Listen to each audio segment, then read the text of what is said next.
ප්‍රතික්ෂේප වීම තමයි හොඳම මොටිවේෂන් එක කිව්වොත් ඔයා ඒක පිළිගන්නවද?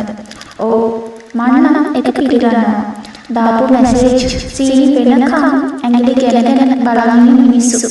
දාලා යන්න හදනකොටත් අනේ යන්න එපා කියලා වැඳ වැටෙන මිනිස්සු. රිද්දන්න ආදරේ මහා හුඟක් දීපු මිනිස්සු. ඇස් රත් වෙනකම් අඬලා ජීවිතේම එපා කරගත්ත මිනිස්සු. ප්‍රතික්ෂේප වීම නිසා මහා දරුණුවට කඩාවැටිච්ච මිනිස්සු. දන්නවද? දවසක මහා ශක්තිමත් විදිහට නැගිටිනවා. අද හෙටම බැරි වුණත් එයාලට දවසක් එනවා. බැඳීම් කියන්නේ මොනවද කියලා තේරුම් ගන්න පුළුවන් වෙනවා.